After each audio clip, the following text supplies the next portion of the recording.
If you're about to start university, then one of the first choices you'll need to make is whether you're going to study an online or in-person degree. Unfortunately, most of the information that you find is unhelpful. It's either marketing or people arguing on Reddit. In this video, I'll break down the real differences between online and in-person degrees, explain how they work in reality so that you can picture what a typical week would look like. And at the end, I'll share a simple checklist to help you choose the best option for you. What most people won't tell you is that in-person degrees are already partly online. The real difference between online and in-person degrees at this point isn't what you're learning, it's just how your weeks are structured.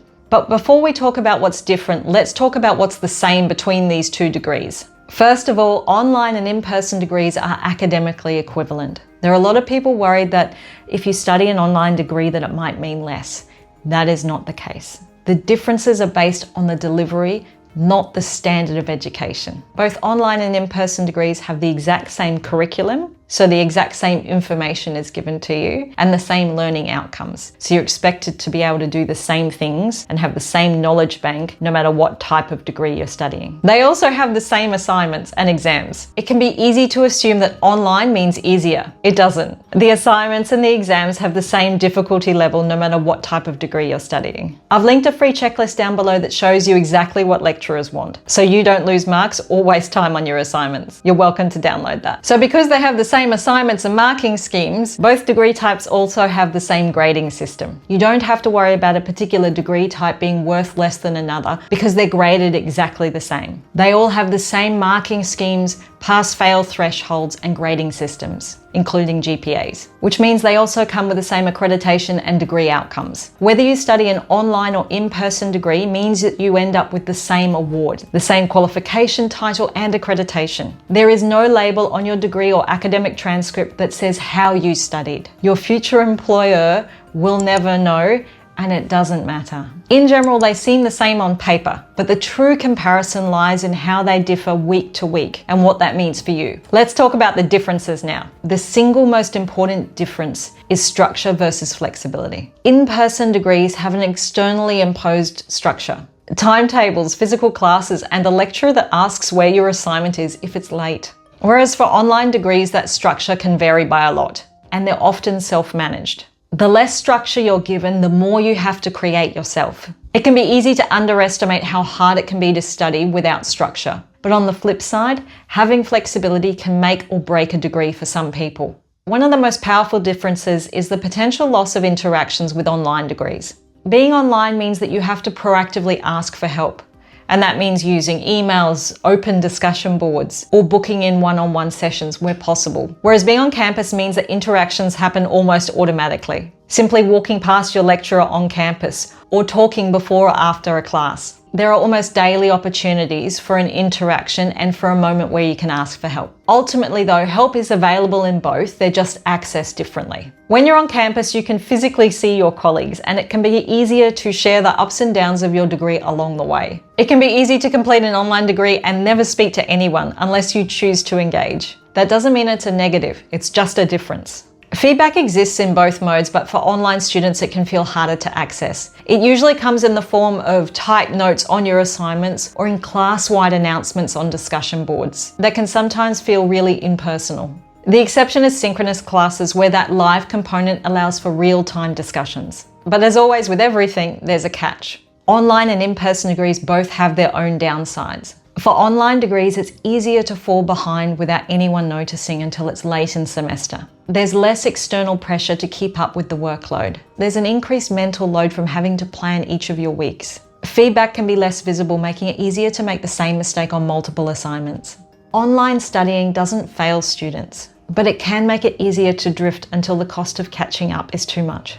Don't think that in-person degrees are immune from some downsides either. In-person degrees are more likely to encourage passive learning habits, like turning up to a lecture but not actually taking notes. This might not sound like a big downside, but it can affect your entire degree. Unfortunately, showing up doesn't equal learning. Long days on campus or commute times can make it harder to juggle the university workload with work and life commitments. And there's always the potential for timetable overload. It can be very easy for lectures of different classes to even overlap. But every downside is predictable and manageable. What actually matters is which degree type would be best for you right now. To do that, let's talk about the things you should consider before choosing. First of all, not every degree type is actually available as online or in person. There are a lot of in-person degrees that simply can't be available online because of the amount of physical components that they have.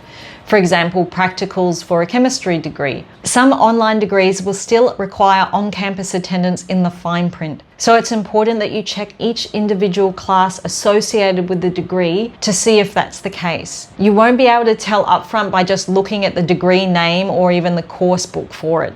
You'll need to check each individual subject to see if you'll have to attend campus at all. Sometimes when it's an online class, they may group all of that physical component into an intensive, for example, over a 1-week period. But in other cases, you may actually have to attend campus every single week anyway, but just for that one class. In some ways, it may be easier to think about what degree you want to study first and then see what delivery modes it's available in. There are also blended or mixed delivery enrollments. That means that you can enroll in a degree that is labeled online or in person. But then when it comes time to enrolling in each individual class, you can actually choose whether it's the online version or the in-person or on-campus one. And you can also switch later. For most degrees, if you start off in an in-person degree and it's available online, you can change it to being an online degree later, and vice versa.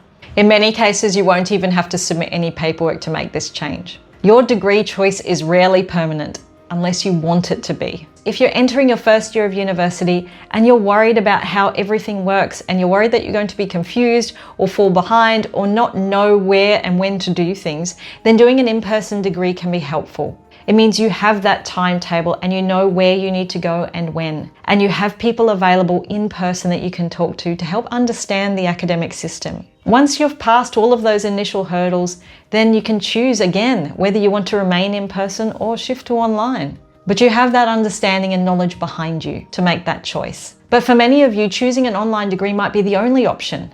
And you just want to make sure that it's a good choice for you. You might live regionally or just need different accessibility or flexibility than other people. Online and in-person degrees are both ideal. It's just which one is ideal for you and gives you the best possible chance of finishing your degree and graduating. But it's a big decision and one where a checklist actually helps. You want to think about how much structure do I need right now?